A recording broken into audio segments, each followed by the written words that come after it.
егер адам қателесіп күфір сөзді айтып қоятын болса, ол үшін Алла тағаланың алдында күнәһар болмайды, себебі әтейілеп сол сөзді мақсат етіп айтып жатқан жоқ.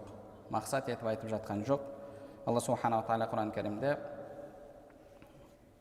мұсылмандардың дұғасын келтіреді: «Ла туахизна ин насина ва ахтана». Егер біз қателессек немесе ұмытсақ, бізді сол үшін жазғыра көрме деп Алла субханала тағаладан дұға тілейді мұсылмандар.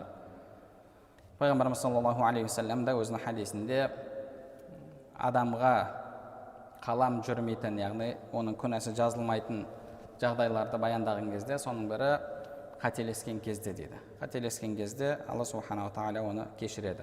Ал бірақ бір адам әзілдеп сөйлейтін болса, ол адам Алла субханала тағаланың алдында күнәһар болады. Егер күфір сөзді айтса, онда ол адам діннен шығып кетеді. Неге? Себебі әзілдеп айтып жатқан адам айтып жатқан нәрсесін біліп жатқан адам, яғни әтейілеп айтып жатыр. Тек қана ниеті бұл жерде шынайы емес. Енді дін мәселелерінде, күфір иман мәселелерінде әзілдеуге болмайды. Алла субханала тағала Құран кәрімде сондай адамдар жайында айтады: «Ула ин саалтахум ла яқулуна иннама кунна нахуду ва нал'аб».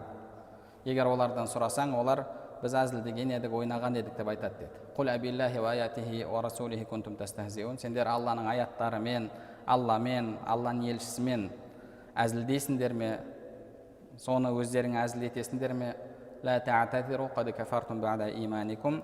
Имандарыңнан кейін қайтадан күпірлікке түстіңдер, сендер олай сылтау айтпаңдар деп Алла субханала тағала оларға айтылады дейді. Яғни адам әзілдеп айтатын болса, ол адам Алла субханала тағаланың алдында күнәһар болып табылады. Иман күфір мәселесінде әзіл жүрмейді. Сол үшін де мысалы кейде кейбір адамдар әзілдеп орыстардың несін көрсетіп жатады, яғни христиандардың шоқынуын, басқаны ойнап көрсетіп жатады. Ол сияқты нәрселерде мүлдем әзілдеуге болмайды.